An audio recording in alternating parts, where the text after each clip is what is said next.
Film की शुरुआत एक लड़की को दिखाते हुए होती है जो लिफ्ट मांग रही है। ऐसा लगता है जैसे उसकी गाड़ी खराब हो गई हो। एक ट्रक ड्राइवर उसके पास आता है और उसकी मदद करने का कहता है, लेकिन औरत उसे नजरअंदाज कर देती है, ये सोच करके वो कहीं उसके साथ बुरा भला ना करे। इसके बाद एक अच्छा नजर आने वाला शख्स आता है और वो भागकर उसकी गाड़ी में बैठ जाती है, लेकिन अफसोस के उसका ये फैसला अच्छा साबित नहीं होता है, क्योंकि उसे अपनी सीट के नीचे मरे हुए इंसान का हाथ मिलता है, जिससे ये साबित होता है कि मासूम नजर आने वाला शख्स दरअसल सीरियल किलर है। अगले ही लम्हे वो अपनी कार रोककर रेंच पकड़ता है और औरत को मौत के घाट उतार देता है। सीन शिफ्ट होता है और कुछ दिनों बाद एक बस जिसमें कई मुसाफिर सवार थे उसी सड़क पर जा रही होती है। उस बस में एक वांग नामी शख्स है जो कि एक इंश्योरेंस एजेंट होता है। ड्राइवर टोनी सबको बताता है कि कुछ दिन पहले इसी जगह से एक औरत लापता हो गई थी। इसी दौरान रेडियो पर एक ऐलान सबको सुनाई देता है कि एक हादसा हुआ है जिसकी वजह से तमाम सड़कें बंद हो गई है। मुसाफिरों में से एक शख्स जिसका नाम ली है कहता है कि उसने अपने काम पर वक्त पर पहुंचना है, जिस पर ड्राइवर टोनी कहता है कि वो एक दूसरा रास्ता जानता है और सब बस वालों से पूछने के बाद किसी को भी उस पर एतराज नहीं होता और यूं बर्बादी का सफर शुरू हो जाता है। रास्ते में वो एक अंधेरी सुरंग में दाखिल होते हैं जिसके बारे में टोनी कहता है कि वो इस टनल को पहली बार देख रहा है। इसके बावजूद वो गाड़ी चलाता रहता है, लेकिन अचानक से एक आदमी बस के सामने आ जाता है और बस को रोकता है। हर कोई घबरा जाता है कि वो अंधेरी सुरंग के बीच में क्या कर रहा है, लेकिन वो शख्स मुसाफिर निकलता है और वो भी बस में चढ़ जाता है। ली जो अखबार पढ़ रहा होता है उसे पता चलता है कि ये आदमी एक क्रिमिनल है। वो छुपकर छुरी निकालता है। बस में दो खवातीन होती हैं, एक का नाम सारा जो कि एक मॉडल है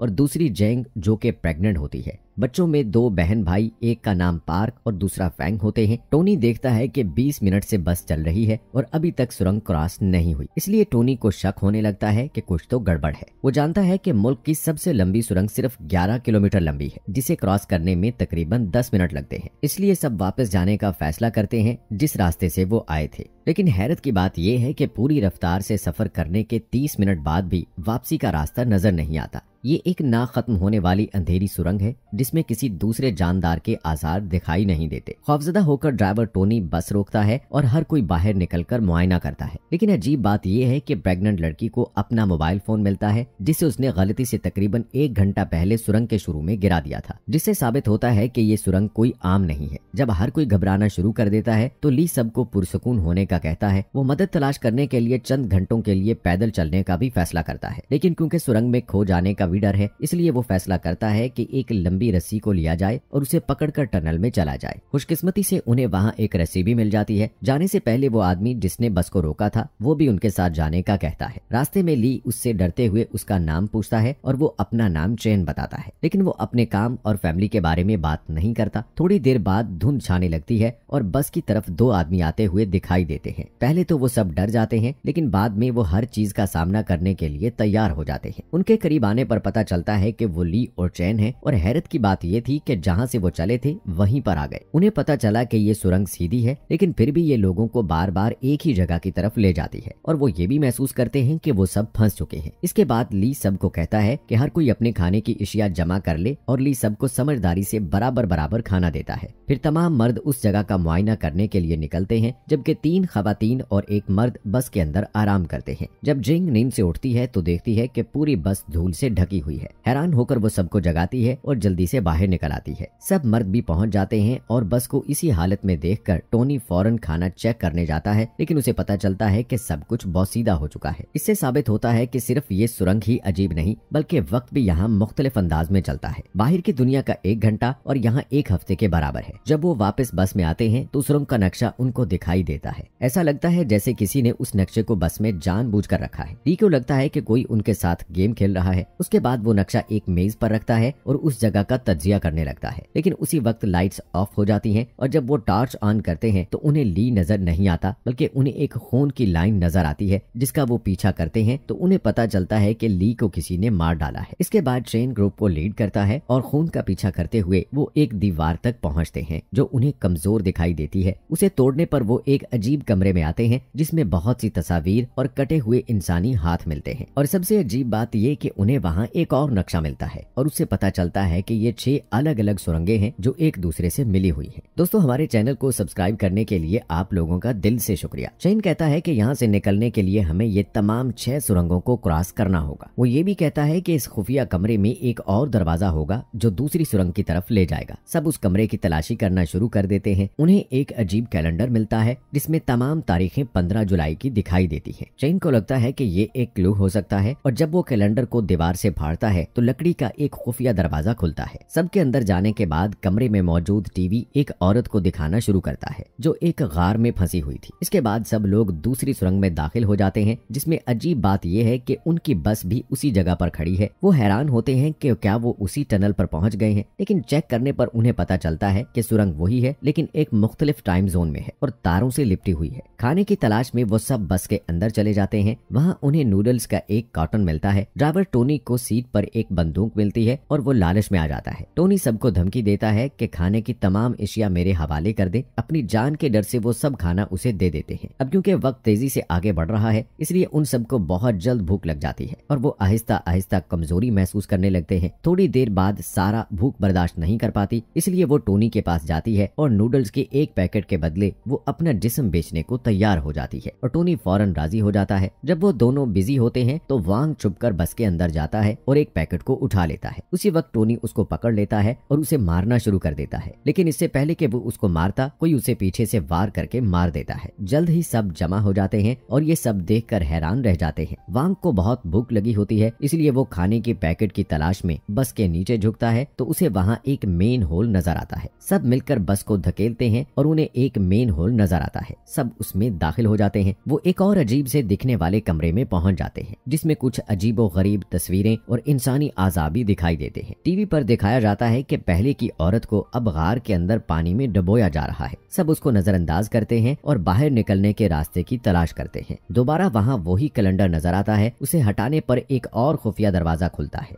जल्द ही हर कोई उससे गुजरता है और वो आखिरकार तीसरी सुरंग तक पहुंच जाते हैं। लेकिन हैरत की बात यह है कि ये सुरंग पहले से ज्यादा गीली और गहरी है। बस भी वहाँ मौजूद है लेकिन उसे चूहों और सांपों ने घेरा हुआ है। वांग को बहुत भूख लगती है, इसलिए वो कुछ बोसीदा नूडल्स खा लेता है जिससे उसकी भूख में और ज्यादा इजाफा हो जाता है। वांग की ये हालत देखकर जेंग को तरस आता है और वो उसे बिस्किट देती है, लेकिन वांग पूरा पैकेट देने का कहता है। जब वो इनकार करती है तो वो बंदूक निकालता है और बंदूक की नोक पर सबका खाना चुरा लेता है, लेकिन इसके बाद भी उसकी भूख खत्म नहीं होती। वांग कहता है कि जब भी उनमें से किसी की मौत होती है तो उन्हें एक खुफिया रास्ता मिलता है। मतलब कि उन्हें वो दीवार मिली जब ली को मारा गया था और मेन होल तब मिला जब टोनी को मारा गया, इसलिए वो बाकी बच जाने वालों में से एक को गोली मारने की धमकी देता है। चेन उसे पुरसकून करने की कोशिश करता है लेकिन वो उसकी नहीं सुनता और जेंग को कहता है कि वो चेन के कंधे पर गोली मारे। इसके बाद वो पार्क और फैंग को कमरे में ले जाता है और उन्हें मारना पीटना शुरू करता है। जब फैंग अपने भाई को बचाने की कोशिश करती है तो वो उस पर फायर करके उसे मार देता है। पार्क अपनी बहन को आहिस्ता आहिस्ता मरते हुए देखता है। इस सब के बाद भी वांग नहीं रुकता और सारा का गला दबाने की कोशिश करता है, लेकिन इससे पहले कि वो ऐसा कर पाता कोई उसे पीछे से आकर कत्ल कर देता है। अब 2 अफराद के मरने के बाद एक खुफिया रास्ता मिलता है जिसके जरिए वो चौथी सुरंग तक पहुंचते हैं जो कि एक साइकेडेलिक सुरंग है। वहां पहुंचकर जेंग और सारा बस के आसपास देखने लगते हैं। उस जगह पर सारा को विजन्स आने लगते हैं और वो मरे हुए लोगों को देखने लगती है। वहां से डरकर वो बाहर निकलती है और उसे लाशें पड़ी हुई नजर आती हैं। वहां उसे एक आईना दिखाई देता है और जैसे ही वो उसमें देखती है कोई पीछे से आकर उसे खत्म कर देता है। चेन जेंग के पास वापस आता है जिसने एक बच्चे को जन्म दिया है। बाकी बचे हुए 3 लोग आगे बढ़ते हैं लेकिन रास्ते में पता चलता है कि छोटा बच्चा मर गया है। चेन जेंग को आगे बढ़ने के लिए कहता है लेकिन तभी वो चाकू निकालकर उसे मार देती है। थोड़ी देर बाद वो एक कमरे में जाता है। वहाँ उसे एक एक्सपेरिमेंट के लिए रखा गया था। फिर हमें दिखाया जाता है कि एक फौजी मीटिंग चल रही होती है और यहाँ पर हमें पूरी कहानी का पता चलता है। एक आर्मी जनरल कहता है कि फिल्म के आगाज से ही सीरियल किलर जेम्स पकड़ा गया है, लेकिन अब वो कोमा में है और उसने कई लड़कियों को अगवा और कत्ल भी किया था। लेकिन सैयारा नामी लड़की अब भी जिंदा है और मसला ये है कि सीरियल किलर के अलावा कोई नहीं जानता कि वो कहाँ कैद है। क्योंकि वो कोमा में है इसलिए उससे पूछगुछ भी नहीं की जा सकती। इसलिए फौज ने मुल्क के बेहतरीन ब्रेन रिसर्च इंस्टीट्यूट के साथ मिलकर जेम्स के ब्रेन में विजन्स के जरिए जाकर सैयारा का पता लगाने का फैसला किया है। अगले दिन एक साइकोथेरापिस्ट जेम्स को होश में लाने में कामयाब हो जाता है।